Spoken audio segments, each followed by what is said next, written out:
I had a dream that I had a year ago. I had a dream, and it came up again yesterday. Like, I recalled the dream, and it made me go into it a little bit deeper. And based off of the messages that I've been channeling for you guys and stuff, and picking up, that dream spirit reminded me of it, and to go into it for a reason. And it was further confirmation. And this deck right here that I'm about to use, I have not used it for anyone until I did a reading for someone recently. And one of the cards came out, and I was like, what the hell? Like, I was reading the meaning of the card to her, and we were like, this that sounds like the book, The Story of Esther. So I'm like, I never used this deck on YouTube. So that was the first time I had seen that card, and then I was guided to look up the meaning. And I was like, that sounds like The Story of Esther. And my friend was like, yeah, it does. So I wanted to confirm whether or not Spirit really wanted me to share that. And I know sometimes it'd be like, we got to trust our intuition more than that. But sometimes I still doubt. But I was pulling cards, and the second to last card happened to be that card that I pulled, the Court Lady Graced by the King. So we're going to read this in its fullness. I'm going to pull the cards that wanted to come out. You have the Folk Game, the King's Morning Assembly, Death of a King, Royal Ancestral Shrine. I do not know what this is. This deck is in Korean, so if you guys, speak Korean, maybe you can help me. Concubine putting on her makeup. Royal Seal. Court Lady Graced by the King. And the Moon Jar 10. So I'm going to read this off of my complete intuition. I'm going to read it, and then I'm going to look at the card meanings in the deck to get a little more, further into this. But I feel like there's some type of game of chance, or it appears to be a game of chance. And there's a group of women here. And these group of women, I feel like, are kind of like, some of you guys could have like a group of women around you, or maybe men. I'm getting women though, but like feminine energies, baby, that kind of like play with divination to see like, oh, what's my future? Oh, let's read your future. Oh, let's see what you're destined to be, right? And it's like kind of like a game. It's all for fun or something like that. But one of these people don't realize like there's something maybe unsuspecting or unlikely to unfold in their life, like a purpose, a plan of a purpose. I don't know how else to explain it. So you have the King's Morning Assembly. With this, I got that there's like a higher order that's involved in all of this. And I feel like with the death of a king, someone is, it's like a masculine energy that is about to replace something with their legacy, like maybe their father passed away or a grandfather passed, something where like someone's next up in line for a position or to take over maybe like a family business or something like that. I don't know. Um, it's some type of takeover or to step into a position. Like, um, it doesn't have to be like this father figure has passed away. It doesn't have to be that. It could simply just be like this person is retiring from their business and they're going to pass it down to their son, or I'm getting something like that. And with the Royal Ancestral Shrine, there is like a very rich ancestral lineage and background in this whole thing. So I'm seeing a story where there might be a significant place of meeting or something like that where someone is appointed to go. And as you can see, the woman putting on her makeup, she's preparing, she's prepping herself for something significant. She's going through, like in the book of Esther, I feel like this is beauty, like prepping yourself. And you can take this story from a place of, doesn't have to be necessarily romantic, but just like where you're being called to step into a very significant, important position. And you're not just physically prepping yourself and, walking in, that position prepared with the look per se, but you're showing up. This makeup is you being made up brand new as a new person internally. With the royal seal, looks like a turtle shrine or something. So maybe turtles mean something to you, but maybe I feel like this was a long time coming. Whatever this position or this place that you're about to go to, and I keep picking these same messages up, it might seem like it's been a long time coming, or there might have been some spirit of delay around your movement. If you feel like there's something like alignment, there's some alignment delays or delays in your alignment, excuse me, pray, pray to remove that. Like, do a blockbuster prayer, like remove, or some of you guys, a blockbuster candle. They have those, or road opener candles, something that's going to help you break free out of this delay. Because some of you, it might be a spirit of delay with that turtle, but there's some type of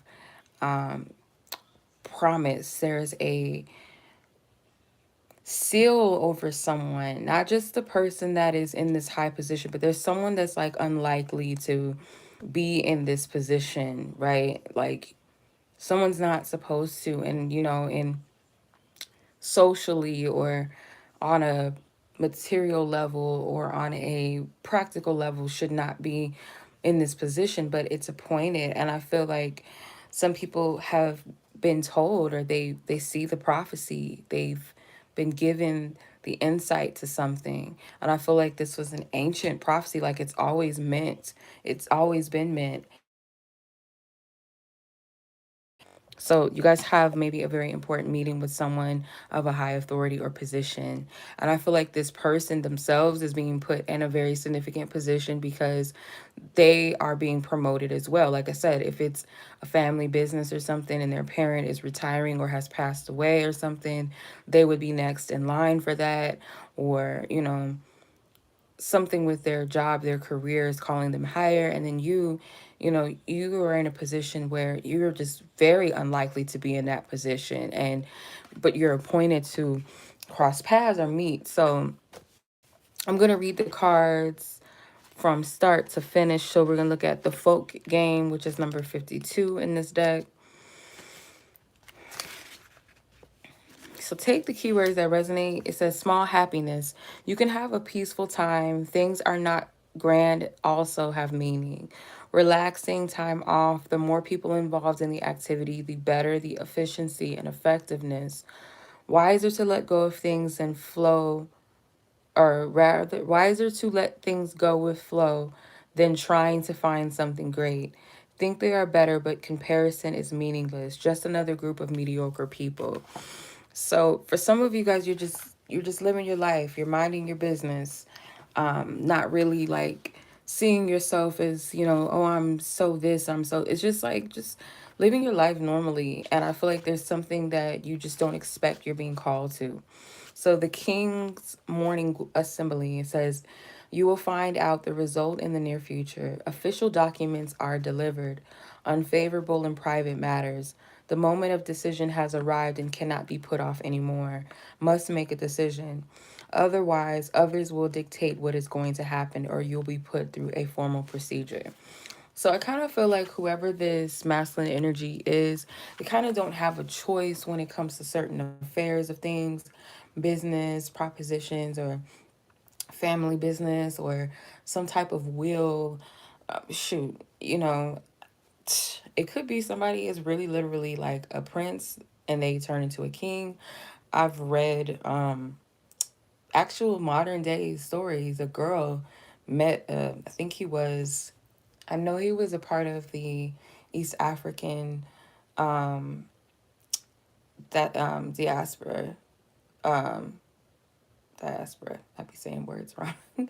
He was an East African prince, if I'm not mistaken, and she met him in the U.S. I believe she met him in the States, and she ended up becoming a queen in his country. So, I mean, it's plenty of other stories. Shit, look at Meghan Markle, but people have conspiracies around that. I ain't getting into all that, but let's just take it from that perspective. It's very possible.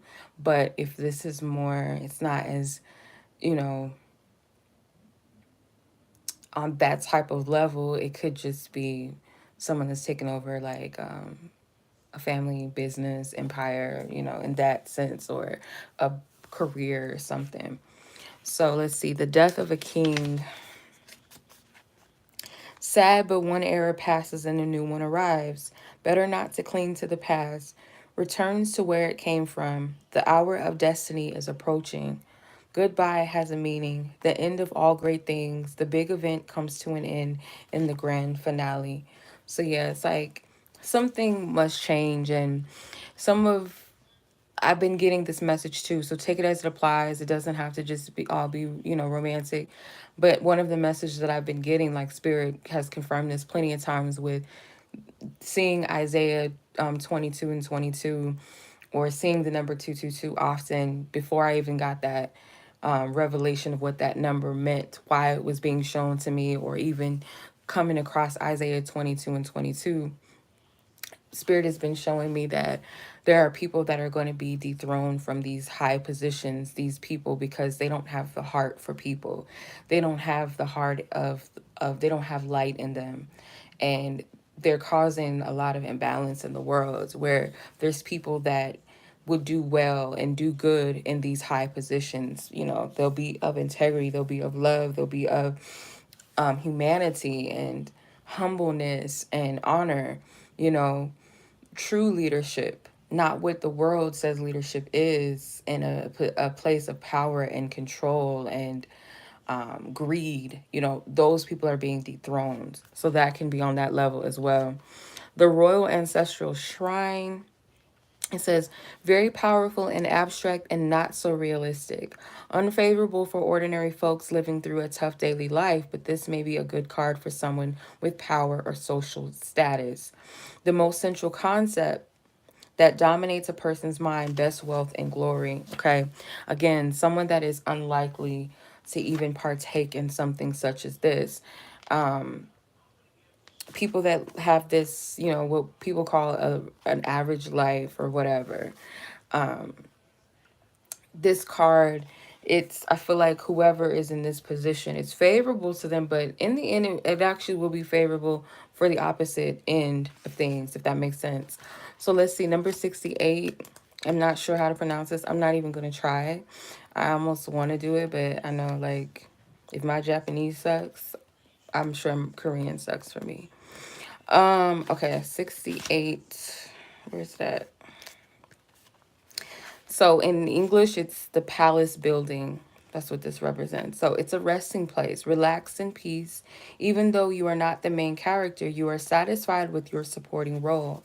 Give yourself a break. Get away to a quiet place. Need some secret space. Have to know that you already have everything. So someone that's in a high position, they may venture off somewhere on their own, or call to take a vacation or a trip to get away from it all, especially with these new changes taking place. It might be very overwhelming.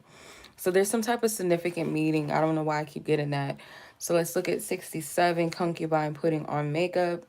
It says, too much is as bad as too little. Excessive can be worse than insufficient. You do not see what is around you because you are too focused on yourself. Narcissism, excessive narcissism can ruin everything. Paying too much attention to what others would think, you no longer know what you truly need. Well, get a job that requires you to reveal yourself in front of others. So, if that resonates with you, take it, because I've been getting this message again, like, whatever you guys are being called to, or whoever this is meant for, like, these things that you're being called to, the ego, the cockiness and all of that, it's gotta go. Like, you can't be, you're not going to be of a divine use in that type of energy, so it has to be extracted. But for some of you, it very well could be that you guys have some insecurities, and you feel like you have to kind of put on or be a certain person to fit, or whatever this is that you feel like you're being called to. You feel like you kind of have to be a certain way, or you have to conform, and that is not true. You're called exactly as you are, to be exactly who you are. Okay. So the royal seal, it says approval needed from a very high level organization. Work delayed due to formality. Take time to get results. Communication is delayed. See, that spirit of delay. You guys might need to pray that off, out of your way, out of your path, off of your plans, your purpose, your calling, your marriages, your businesses, whatever. Do some work to remove that, specifically spirit of delay. Okay, so going back into the book, it says, if you are in position of waiting for orders, you will remain passive, and on the contrary. And if you are in the position to make a decision, you will no longer be able to just sit and wait. Formal procedure. So some of you guys, if you're not in the position of authority in something or in the place to make a decision, there's someone else that they know that it's time. It's like everything, it kind of feels like, not that's being rushed, but it kind of feels like that spirit of delay, once that is removed, or once you come out of the season of a delay, not a denial, but a spirit of, that delay energy is removed, things are going to move very quickly.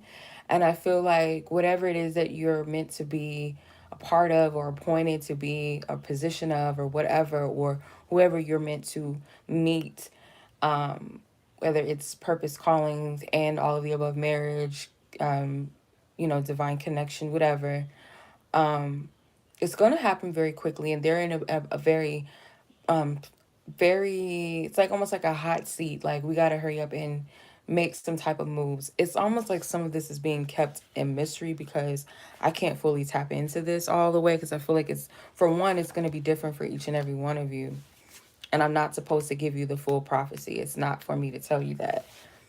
Okay. Moonjar. Moonjar 10. It says, receive recognition in a bigger world.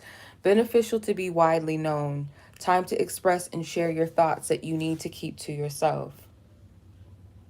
Or that you used to, sorry. Time to express and share your thoughts that you used to keep to yourself. Unfavorable if narrow-minded. Think with wide latitude. You are elevated by others, but will eventually gain good results. Must not judge by appearance. Yeah, you are appointed to be in a certain position. I keep saying this for people. I don't know who this is for. And I'm not talking to those of you that you're not being called, but you want to be famous, or you want to be in a high position to like shit on people, and have this false sense of authority, because you have insecurities, and you have a complex about yourself, so you feel like being above others and being promoted is going to be something for you to feel good. This is not about self at all. This message is for those of you that know that you're called to higher things, and maybe you did want to, oh, I saw myself being a CEO of a company, or I saw myself being famous, but as you got older, you started to feel a purpose and a calling. But for some, I do feel this, that there's some certain energies that need to be extracted out of you before you can fully be ready. And that could be the spirit of delay, that there could be a little bit of self-absorbed energy on somebody, self-absorbed cockiness, resentment, unforgiveness, insecurity, self-doubt, inadequacy. Like, these things have to be extracted before you can be fully put in this position, because these people know, they've already set a plan, that there's a position that is meant or fit for a person. They may not know that you are that. They may not know of you yet, but it's like the energy and the essence of what you have and hold fits perfectly for whatever this place, this position is.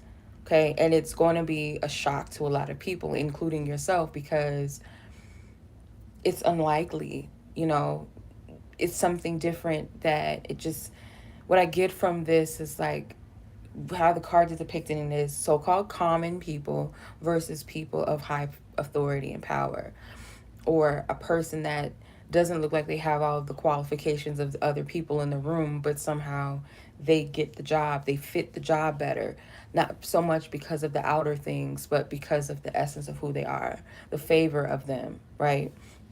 So the last card we're going to go back to was the card that I was like, okay, if this card comes out, I know the spirit wants me to share this reading, like to go into that whole message, because I'm going to share my dream at the end. But I'm like, if this card comes out, I'm going to know. And sure enough, the card came out. So 45, okay. Court lady graced by the king. I'm going to read the story of the court lady and the king. So it says, this is a case where a court lady serves the king in bed and is appointed as a graced court lady. The king could potentially sleep with any female in the palace, from lowly family or female servants to court ladies. It was also the dream of all court ladies to drastically change their lives by being loved by the king. If a court lady serves the king in bed or even gives birth to the king's offspring, her status would be elevated suddenly, becoming a concubine and or have her own gorgeous residence and ladies in waiting. However, such opportunity was rare. While there was only one king, there was as many as 100 and thousands of court ladies, and each tried hard to be noticed by the king. Perhaps this could not be achieved by human efforts and was only made possible by divine favors. That's Esther energy all the way there. That's like the story of Esther. In short, the beginning parts of her story, at least. The key words of this, it says meeting of people of different statuses, confidential agreement, great opportunity that will never come by again. You have to seize the opportunity in life, this once in a lifetime opportunity. Someone who is going to lift you up is coming into your life. Small faith will lead to great results. Gathering of people who cannot be judged by their appearance. Meeting of people with unexpectedly strong bonds. Child, listen, y'all. I keep saying this message. This applies in so many ways, whether it's romance or something with a job or career, significance, or all of the above. It's tied into one. This is an unlikely thing. You could be this person called to this, or you're, I don't know for what or how or why. You could be a person of the high position that this is what's to come, right, for you.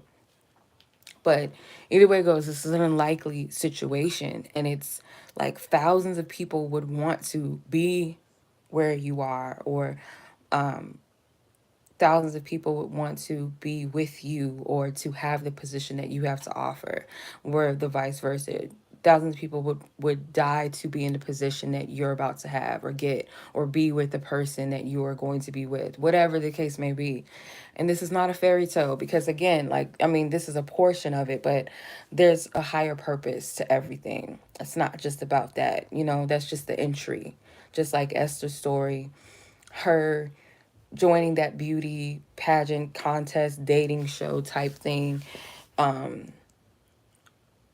was just like the precursor, because her calling and her purpose was to save her people, her nation of people, from being slaughtered. Okay, so her purpose and calling was not made known initially. That didn't come later until she was already the queen of Persia, and she, being a Jew, again, an unlikely position to be in, being a participant of a Persian dating pool, pageant, beauty competition, whatever, dating show, and being a Jewish woman, being a Hebrew woman, is unlikely. But she won favor out of all those women, all those Persian women. She won the favor of the Persian king and utilized her status to still pull her people up. Right? So it's not so much about that specific thing. So I'm going to get into my dream. I want to share this with you guys. So I had a dream about a year ago. I was setting like a wedding. It almost looks like a reception, like the people already got married or something. It was really weird. And I was there, but it was almost like I was looking at everything. Like I was there, but I was also able to tap into how each person felt, like the bride and the groom. So um, the girl, this is a real person in real life, by the way. Like these two people, they're not like just fictional characters in my dream. These are actual people. Um, the girl in the dream, she was in a wedding gown, but she looked very unhappy. Like she didn't look like she was too like, she wasn't excited, and they were kind of like walking around mingling with everybody at the party by, separately. They weren't even like sitting as a couple or like walking around as a couple. It was really weird. And she just looked kind of just not like excited at all, like elated to be married. Like that wasn't what was on her face. Um the guy at the time, this was somebody that I had an interest in or whatever. Um, Weird situation. I don't want to get into it. It's like a long story short. But like this person, is good looking and a lot of people like him, and he's popular and all of that. So in my mind, in my conscious waking life mind, I was like, this guy is not into me. Like he would not be into me. Like whatever. I could never like really believe it or like, you know what I mean? Like I always try to explain it away like, nah, I'm not his type and blah blah blah, and he can have all these other girls. Like, downplaying yourself, right? So in the dream, I thought it was really weird that it was like a woman there. I probably shared this dream before, but I thought it was so weird that there was a woman there trying to match make him with women still. It was so weird. She sat him down and she was like, look at come like sit and look at these women. And the women were, it was so weird. It was almost like it looked like something out of an amusement park. It was so weird. Like we were still in the venue or whatever, and I don't know how to explain it. Like if you guys ever seen those rides at the fair or the state fairs or whatever, it's like a ride that goes in a circle and it kind of goes up in waves, but it just continues to go in a circle. It can go really fast, and then there's points in the ride where it'll go backwards and spin you back. And it wasn't going fast, but it almost looked like that. And it was showing like different women, right?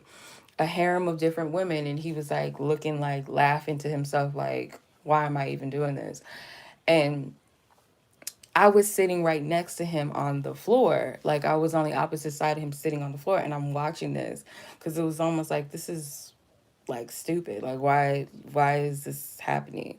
So it just didn't make sense. But if you think, and this is what spirit brought back to my attention, is that not saying like this person is that for me. Like that's not what spirit uses everything as symbolism because it led me, like the people in the dream, it led me to break down a whole nother thing. So the girl in the dream was wearing the wedding gown. The guy in the dream was the groom, right? They were already married because we were at a reception. It looked like a reception. She was unhappy and he was still looking for women. If you read the story of Esther, the Persian king, he already had a wife. And this wife, it just didn't work. He felt that she was no longer fit, and that's what led him to take her out of that position and then go seeking other maidens to fill that position, right? So her being unhappy, walking around the wedding like, oh, this is whatever, and the matchmaking lady leading him to look at other women, he had already chosen who he wanted. Again, spirit uses that as a metaphor. Not saying that this is like me and this person is supposed to be that. That's a long story that's long past in the past. This is an old dream. But the symbolism, the message, it did not make sense to me really at the time, but I get it now what spirit is saying. Like it's something with that. And I guess it might have, if it's not meant for me in that sense, like, oh, this is going to be what's your story, it's definitely was meant for me to share it because it it aligns with everything that, we've already been tapping into and reading. And not only that, we've been talking about Esther for a minute, the story of Esther, right? So yeah, that dream was just kind of like a significant symbol, because I was at his feet. I was already on the side of him while he was looking at these women. He's laughing because he's like, what the fuck am I doing this? Excuse my language, but why am I doing this? Like, I already have someone here. Like, that doesn't make sense. So I didn't understand it at the time, but I get it. There's something with that. And Spirit even took me further to like break down like the people in the dream. And Spirit led me to one of the sons of Jacob. I'm not gonna tell you how I got to that because I don't want to like. I'm trying to keep some of the stuff disclosed. Like, it doesn't really matter too much because, like I said, that's like an old crushed thing that's long overdue, is in the past. But how I got to the meaning of this person's name, the sons of Jacob's name, um, it represents a reward coming, this reward coming. And not only that, it led me to different places and different countries that might resonate with some of you guys. So some of you guys might resonate with Mexico, specifically South Mexico, or something with Mayan culture, something with Central America. I'm getting like Guatemala, the Honduras, Belize, El Salvador. I think it's Nicol. Oh my God, I can't even say it. My bad. I suck at that. But those were some of the um, places that came to mind. And I looked up the dream symbolism. I have a book. It's like a prophetic dream book that I got. And it's very helpful, I might add, because I'm a dreamer. I have an active dream. Like, I've always been a dreamer. Like, some people have like dreams every now and then, but like sometimes I can't, like, I feel like sometimes I don't get normal sleep because every time I go to sleep I have a dream. So it's just like I don't get to rest sometimes. So the symbolism of the wedding, it represents a covenant, a new beginning, joy, a breakthrough, and marriage. Okay. So anytime you see dreams, and the dream itself, you would think that it was kind of like negative, but not so much. It was in the daytime. Like, I could see the lights. It was like sunny inside of the venue. It wasn't nighttime. It was day. And usually like daydreams, like dreams that are depicted with a lot of sunlight, or it's very colorful, very vibrant and bright. Those are messages from the divine. When it's like dark and like muddy looking and kind of like depressing colors and darkness, those are usually dreams from darker energies, darker forces. So you can tell the difference. The chair in the dream, the guy was sitting in a chair, remember, right? He was looking at these women, right? Chairs represent the seat of authority. So this, again, he was a symbol of authority, someone having the option to choose something. The bridal gown represents being prepared for marriage or being prepped for favor, or the favor of a person, divine favor. Bridegroom means a symbol of Christ, or groom being Christ or the son. So for me, what that means is Christ represents love, salvation, redemption, the heart chakra, the ascension, and goodness. So that energy. The floor can represent, me sitting on the floor was representation of a foundation or some level of support. Okay. So this dream, I feel like it's meant to be shared. To sum it up for a lot of you, this can go both ways. This message can definitely be about purpose within a marriage, or a job position or career that leads to your purpose or your calling, a higher position of some sort, or you being the help, you know, using your authority to bless another person into coming into their purpose and calling. So take it whichever way resonates. But this was pretty much the message. Very interesting dream, okay? It just made sense because at the time I'm like, why would God do that? Like, that's messed up. Like, oh, that's messed up. Why would God show me a dream like that? And a year later or so, over a year later, it had nothing to do with like God trying to like embarrass me or make me feel some type of way about the guy that I liked. It had nothing to do with that. It was for this message. Pretty much, and all the others that have talked about Esther. So hopefully, um, yeah, hopefully that makes sense. So I send you guys much love as always. Be blessed, be safe, take care, peace.